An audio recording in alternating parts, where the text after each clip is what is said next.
ശ്വാസനാളത്തിൽ നീർക്കെട്ടുണ്ടാകുന്ന ഒരു അസുഖമാണ് asthma.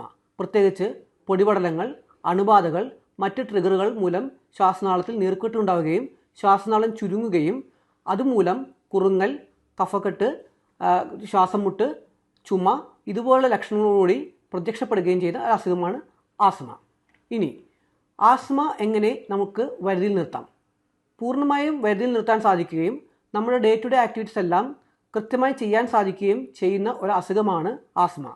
Inhaler ചികിത്സയാണ് ആസ്മ രോഗത്തിനുള്ള ഏറ്റവും ഫലപ്രദമായ ചികിത്സ. ആസ്മ എങ്ങനെ കണ്ടുപിടിക്കാം? നേരത്തെ ഉള്ള ലക്ഷണങ്ങളോടുകൂടി പ്രത്യക്ഷപ്പെടുന്ന ഒരു രോഗിയിൽ പൾമണറി ഫംഗ്ഷൻ ടെസ്റ്റിൻ്റെ ഒരു സഹായത്തോടുകൂടി നമ്മൾക്ക് കൃത്യമായും ആസ്മ നിർണ്ണയിക്കാൻ സാധിക്കുന്നതാണ്.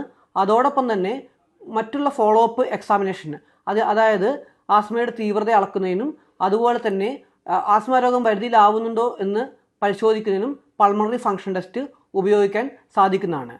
ഇതോടൊപ്പം തന്നെ ആസ്മ രോഗം വരുതിയിലാക്കുന്നതിനുള്ള മറ്റ് പ്രധാനപ്പെട്ട മാർഗങ്ങളാണ് വാക്സിനേഷനുകൾ, പ്രത്യേകിച്ച് ഫ്ലൂ വാക്സിൻ, അതോടൊപ്പം തന്നെ ചെറിയ മിതമായ വ്യായാമ ചികിത്സ എന്നിവ.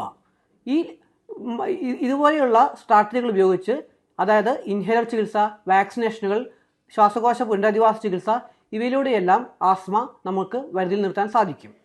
ഏറ്റവും കൃത്യമായും അതോടൊപ്പം തന്നെ ഏറ്റവും വേഗത്തിലും മരുന്നുകൾ, അഥവാ ആസ്മയ്ക്ക് ഉപയോഗിക്കുന്ന മരുന്നുകളായ സ്റ്റിറോയിഡ്സ്, ബ്രോങ്കോഡൈലേറ്റേഴ്സ് ഇതെല്ലാം ശ്വാസനാളത്തിൽ എത്തിക്കുകയും നീർക്കെട്ട് കുറയ്ക്കുകയും ശ്വാസനാളത്തിൻ്റെ വ്യാസം വലുതാക്കുകയും ചെയ്യുന്നത് വഴി ഈ ആസ്മ കൺട്രോളിൽ വരുത്തുക എന്നുള്ളതാണ് ഈ ഇൻഹേലർ ചികിത്സയിലൂടെ ലക്ഷ്യമാക്കുന്നത്.